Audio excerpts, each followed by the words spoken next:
Ladies and gentlemen, you doing in this video, we're going to unbox the CanaKit Raspberry Pi 3, and we will create the image for it and boot up with it.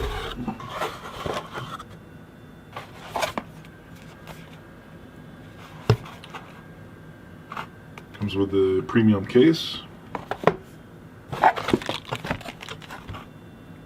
a flash drive reader,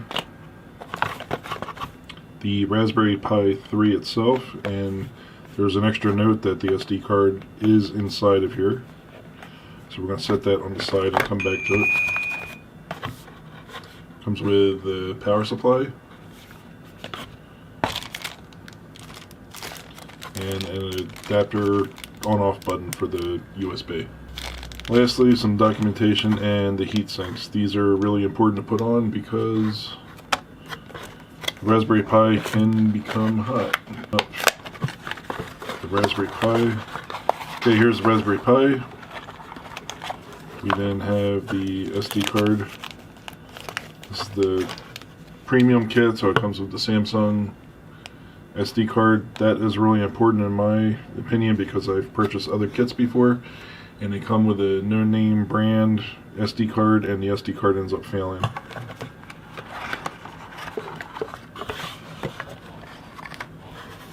Then we have the Raspberry Pi right here. So first thing, we will take apart the case.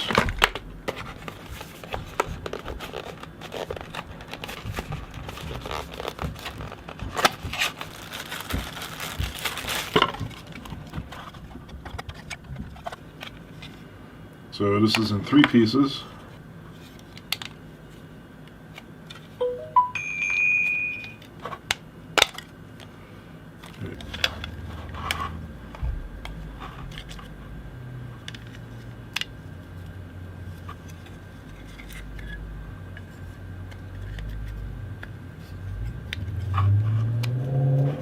Alright, so that's important. So to install this in the CanaKit, you have to slide the board under these tabs. Tabs right there. Then we can install the top of the case onto the bottom.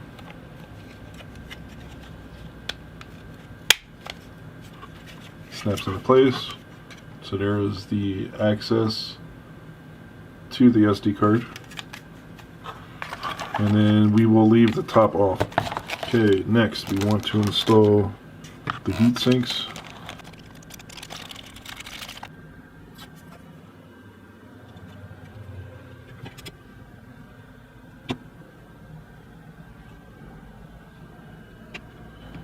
Okay, I'm applying a small amount of pressure. And then the other heat sink gets installed here, but see, I'm waiting to do it. I wait to do it until I get this on, because if you put it on directly over the chip, there's a chance that it will hit this case and then you won't be able to get the top of the case on. So by doing it after the top is installed, it allows me to get it aligned properly.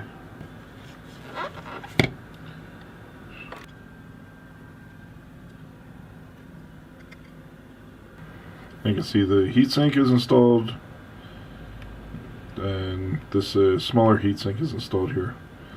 So we are ready to accept the flash, but first we have to go through programming the flash. In the kit you also have the pinout of the Raspberry Pi header. This is the 40-pin header where you have everything from the 5 volts to the 3 volts, GPIO, all the way to ground, and things for SPI communications, UART communications, and I2C.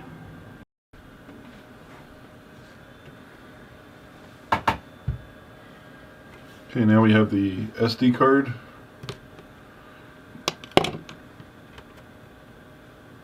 And we will install that in the Raspberry Pi. So now the SD card is installed in the Raspberry Pi, and we can apply power and boot up. So what we will do is we will install an HDMI cable to go between this and my capture card to record the video of me interacting with of me installing Buster. So now we need the power supply.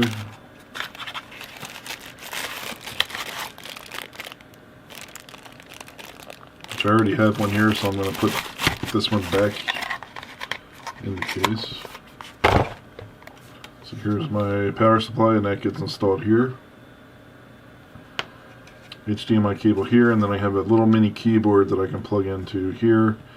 And we will want to install Ethernet, which I have over here, to connect to the Ethernet and be able to download latest updates. So for this video, we're going to download Buster with desktop and recommended software. Alright, so the download finished, and right now we are extracting. So you can use any utility to burn the image.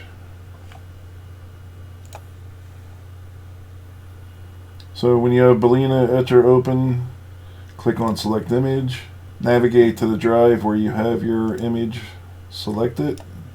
You will select your flash drive. I have the flash reader writer selected that has the SD card in it, and I'm going to press flash.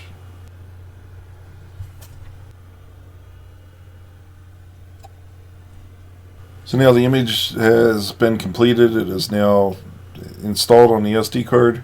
So now that the SD card is burned with the Raspbian Buster image, we will go ahead and install that on a Raspberry Pi.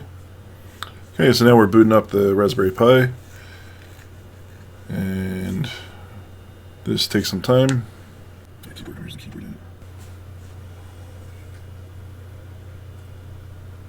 Alright, so I have my keyboard and I have the Raspberry Pi. I will install that keyboard here within the USB slot, and I also have to install the Ethernet cable. Part of what we're doing here is the setup,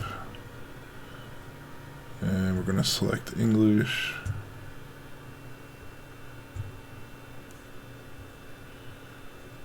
And you want to select the proper time zone.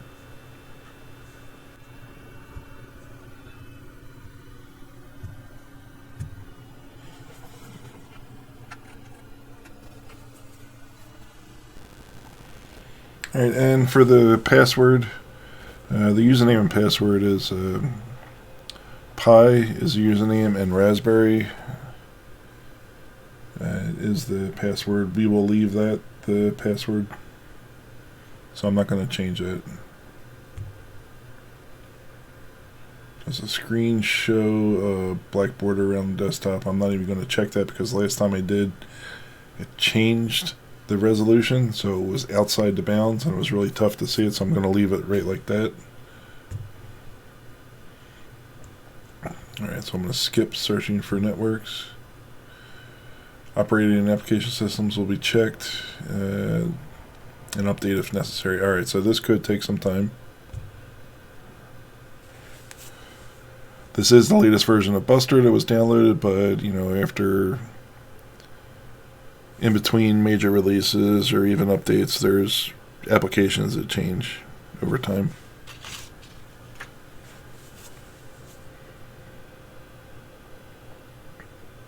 And since we installed Buster with applications, then there's probably some that'll update. Today we were doing some work on it, we just decided to know how to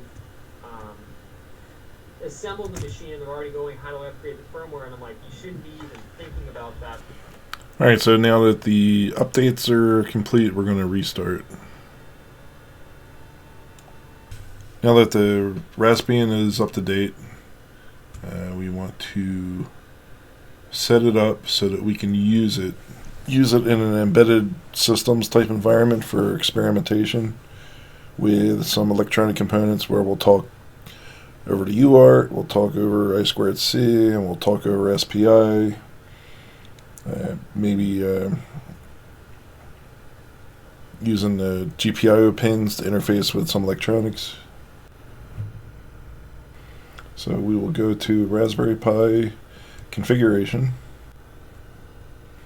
And here under interfaces we want to enable SSH so we can do stuff remotely, VNC so we can connect to it remotely using VNC client. We want to enable SPI. Now we're also going to do this another way to double check. We definitely want I2C, we definitely want serial port. Maybe one wire. Not sure. I think I'll leave that disabled for now, and if we get to that point we will enable it. So now we can just hit OK.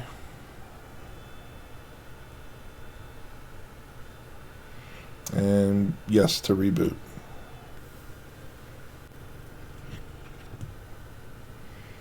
Okay, now we're going to also use raspi-config.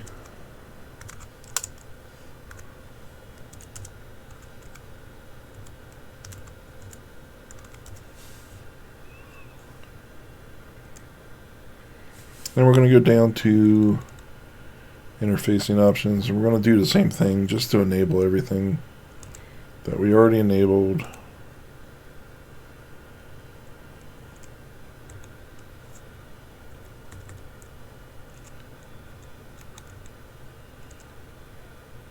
Which the interface thing should have done it already, but I've noticed that I had to also go through this way to do it, because it would not work unless if I did this.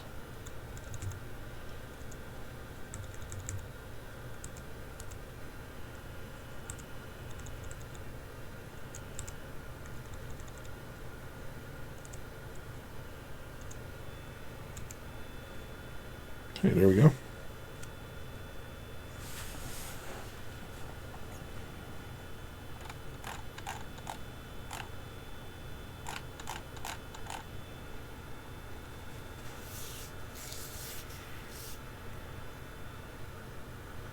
So now that VNC is set up, we can stop using.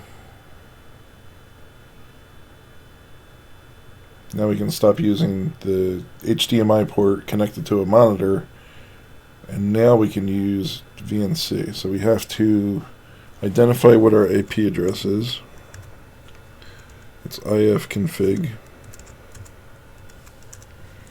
And we have to remember this IP address because that's what we're going to use to connect to it.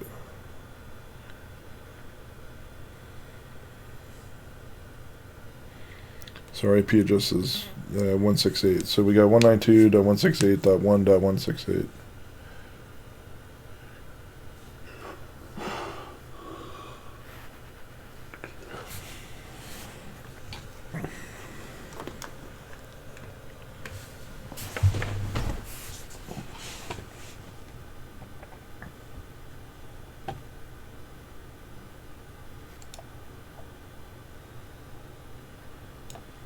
So now I have VNC Viewer.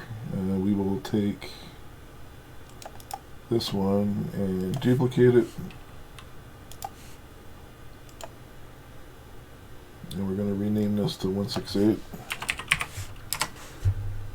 And then we modify the address to 168. And the username is Raspberry and the password is Pi.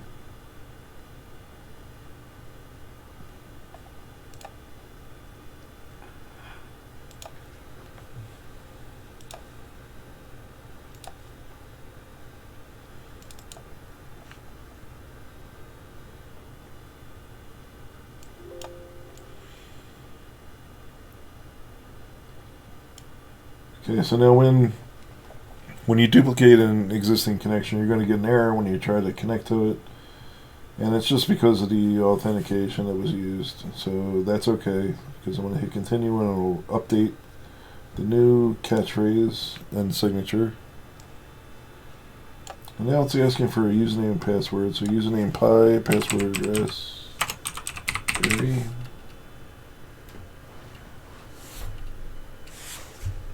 I can do remember password since this is my local computer and I don't care.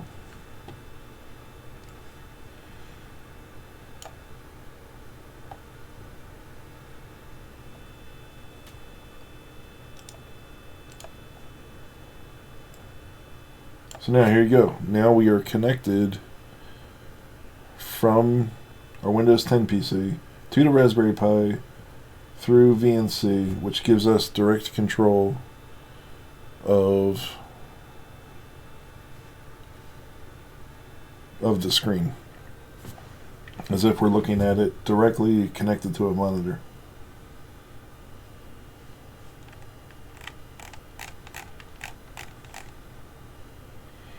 Now this video does not go into the process of installation of VNC, but it is really simple. You just need to know the address to install it from, and it's just www.realvnc.com. Alright, now we're going to install Samba.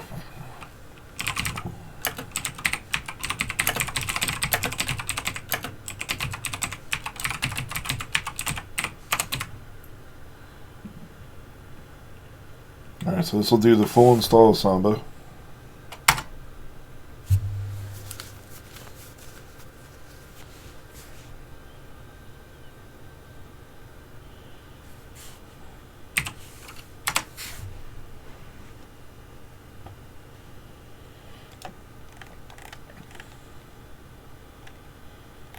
And so what that prompt was, do you want to continue? And I hit yes to continue. Alright, here we do not need to do this, so I'm just going to hit enter because no is selected.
Alright, so in this video I want to credit Braille Automation.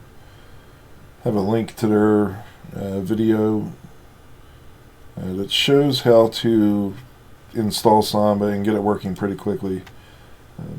So now I'm going to type sudo nano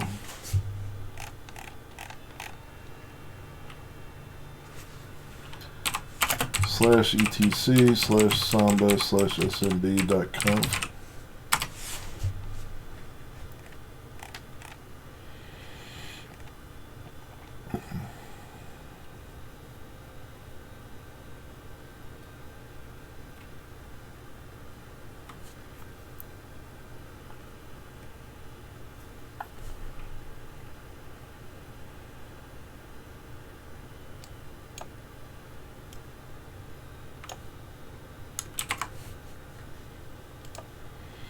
Alright, and what we're going to do is press Control-K to delete everything in this, and I'm going to replace it with text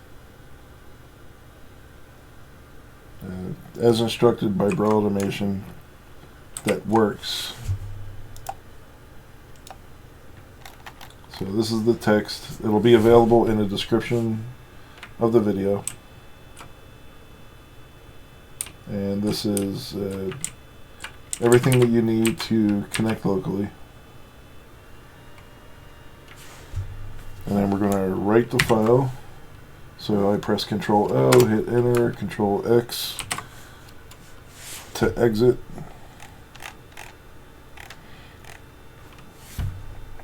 And now we have a way to get into the Raspberry Pi. Lastly, we want to set up the password, sudo smb password -a pi. And I'm just going to type Raspberry, same password. Now, if you're setting this up for a real system and not just for testing, you will want to lock this down better and make all the changes necessary, proper username, proper password, and you'll be more secure. And then there's a lot of other things you can do too to lock it down. Alright, so now that that is ready, we can type sudo service smbd restart, press enter. Now what that does is that just completely restarted Samba, and now we can connect our computer to our share on the computer. So right now we have the desktop, and we can create a new folder. So let's call this folder test. And we'll just call it test like that. So now that we should see this folder when we connect to it from Windows. So we'll go over here, right click, and we'll choose run.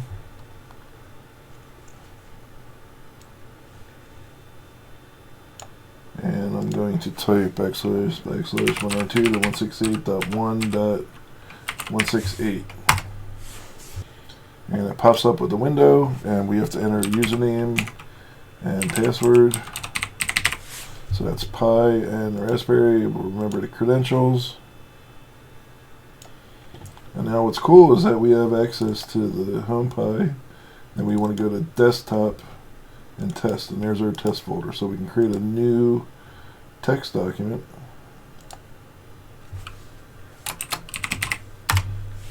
And now we can see if this text document is inside the folder. There it is. Took a little while to update.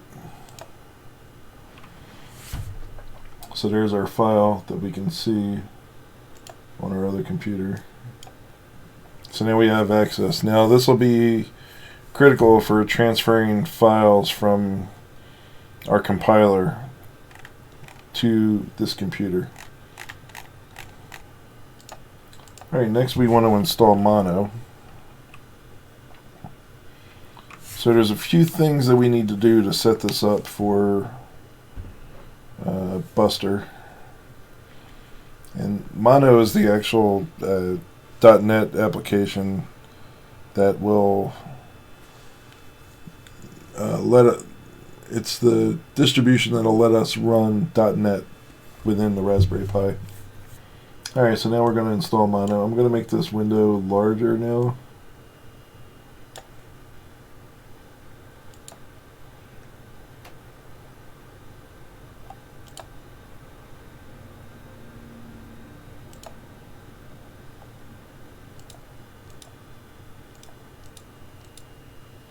And I'll make the font larger so it's easier to see.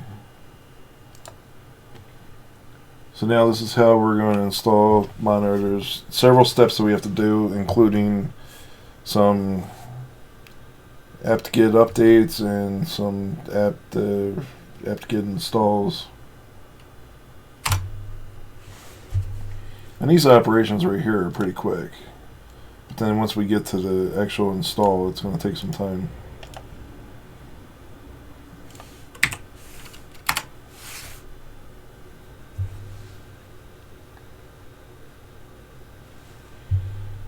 Okay, and then we have the next.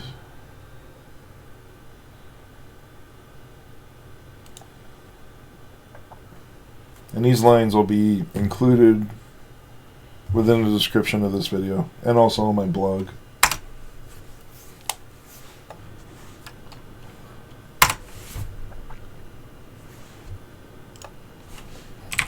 Sudo apt update.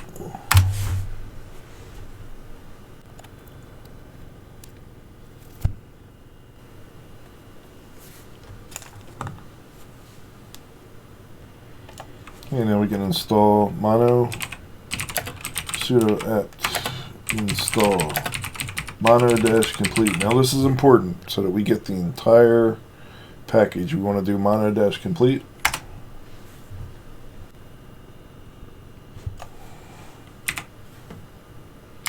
Yes, we want to install it.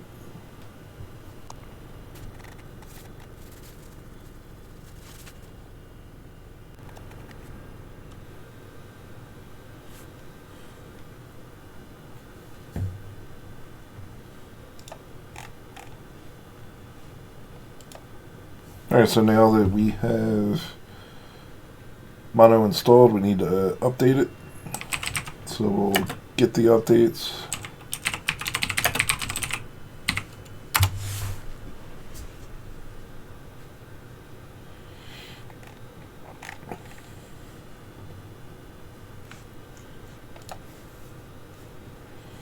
Now we'll perform upgrade.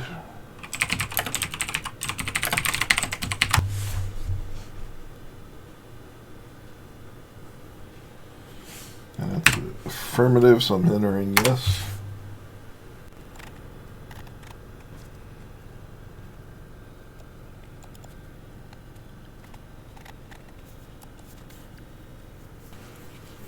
Alright, there's a failure there that I need to understand why it failed.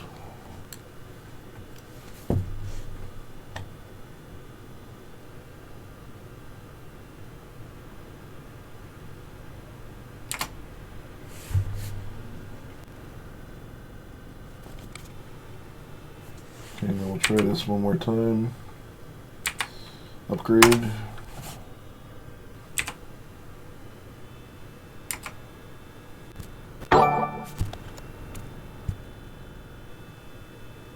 Okay, so that worked. Sudo apt upgrade. Okay, we're good. Now we'll check what version we have installed.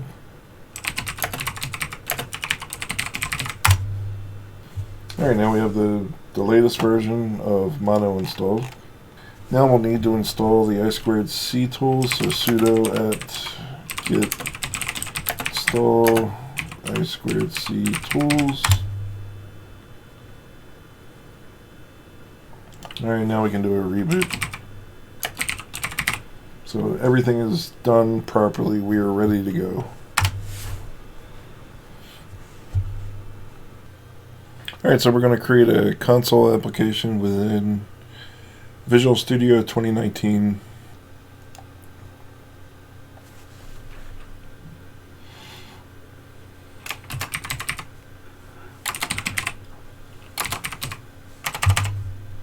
So I'm just going to call this a console app mono test.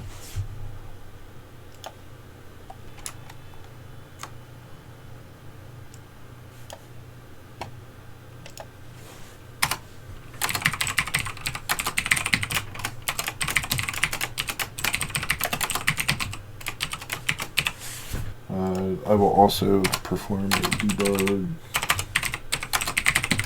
line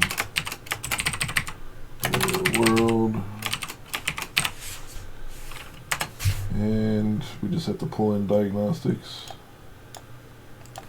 and we can perform a infinite loop.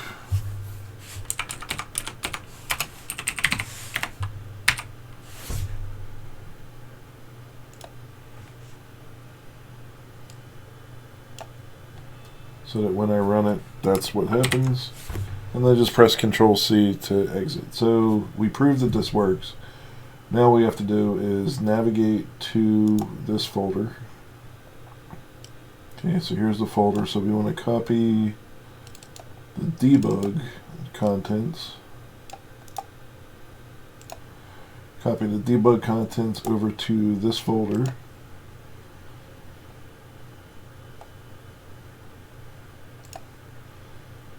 And then we'll open up a terminal window, and this is within the Raspberry Pi, and we will navigate to desktop / test. We'll type sudo mono test.exe. And there you go. And now it's locked up in the infinite loop. Press Control C to exit. And now we just proved that we can execute a mono application within the Raspberry Pi. And this opens up a lot of possibilities for doing a lot of things from within the application that will interact with electronic components or external things that are connected to the Raspberry Pi.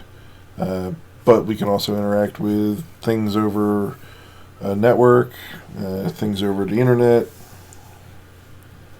We can send email. Anything that you can do in .NET, you can pretty much do within here. And there's a lot that we're going to explore in this series. Hope you check out my other videos here where I do a lot of makerspace and DIY things. And look forward to having you view my next video on this series.